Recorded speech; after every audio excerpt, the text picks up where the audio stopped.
नमस्कार, मी डॉक्टर आशुतोष तोंडारे. मी एक breast ऑन्कोप्लास्टिक and रिकन्स्ट्रक्टिव्ह surgeon आहे. याचा साध्या भाषेत अर्थ असा की स्तनाच्या सगळ्या विकारांवर ट्रीटमेंट देणारा डॉक्टर, ज्याच्या स्तनाचे साधे रोग येतात, इन्फेक्शन्स येतात, स्तनाचा कॅन्सर येतो आणि तसेच स्तनाची होणारी प्लास्टिक सर्जरी येते.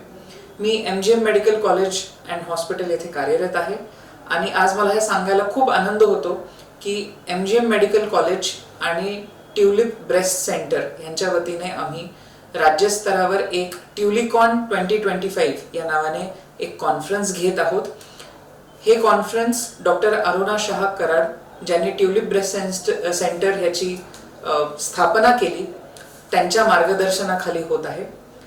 ह्या कॉन्फरन्ससाठी जे 13 डिसेंबर 2025 रोजी देवतन हॉल इथे होत आहे, जवळपास 150 पेक्षा जास्त जनरल सर्जन्स महाराष्ट्राच्या वेगवेगळ्या भागांमधून येत आहेत आणि त्याहून आनंदाची बाब ही आहे की ह्याच्यामध्ये मार्गदर्शन करण्यासाठी 2 आंतरराष्ट्रीय डॉक्टर्स येत आहेत, 5 नॅशनल स्तरावरचे डॉक्टर येत आहेत आणि ते आपल्याला ब्रेस्ट कॅन्सरच्या ट्रीटमेंटच्या संदर्भात आज या जगामध्ये काय चालू आहे, त्याच्यात नवीन काय घडामोडी आहेत, कुठल्या शास्त्रोक्त पद्धतीने ब्रेस्ट कॅन्सरच्या ट्रीटमेंट केल्या गेल्या पाहिजेत, स्तनामध्ये गाठ घेऊन आलेल्या स्त्रीला पुढे कुठल्या मार्गावर कशा पद्धतीने घेऊन गेलं पाहिजे ह्याच्याबद्दल मार्गदर्शन करणार आहेत. आपल्या सगळ्यांना माहितीच आहे, आपण सगळं ऐकतोच आहोत की स्तनाचा कर्करोग हा खूप वाढीव आहे सध्या आणि त्याचं एक महत्त्वाचं कारण हे वाढतं वय असतं. तसंच औद्योगिकीकरण आणि आपली बदलती जीवनशैली हे खूप महत्त्वाचं कारण आहे. स्तनाच्या कर्करोगात जर समाजापर्यंत कुठला एक विचार पोचवायचा असेल तर मी एकच विचार पोचवेल की स्तनाचा कर्करोग जर पहिल्या किंवा दुसऱ्या स्टेजमध्ये सापडला तर तो पूर्णपणे बरा होऊ शकतो आणि त्याच्यामध्ये स्तन पूर्ण काढून टाकण्याची गरजही राहत नाही. पण तो पेशंट आमच्याकडे त्या स्टेजमध्ये येण्यासाठी जागरूकता होणे हे खूप गरजेचे आहे.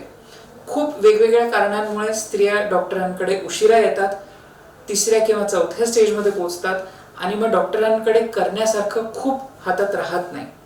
ह्या सगळ्या कारणांमुळे सामाजिक परिवर्तन आणि अवेअरनेस ह्याच्यानेच आपण ह्या आजाराला लवकर शोधू शकतो आणि त्याच्यावर पूर्णपणे मात करू शकतो.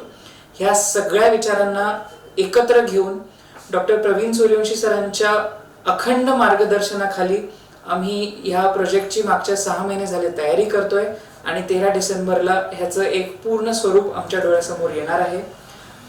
Aurangabad surgical society, Aurangabad cancer society ह्या लोकल संस्था आणि तसेच association of surgeons of India आणि association of breast surgeons of India ह्यांनी देखील वेळोवेळी आम्हाला मार्गदर्शन करून पूर्ण पाठिंबा दिलेला आहे. ह्या सगळ्या गोष्टींना सोबत घेऊन आम्ही 13 डिसेंबरला सगळ्या सर्जन्स सोबत येत आहोत आणि मला ह्या गोष्टीचा खूप आनंद आहे.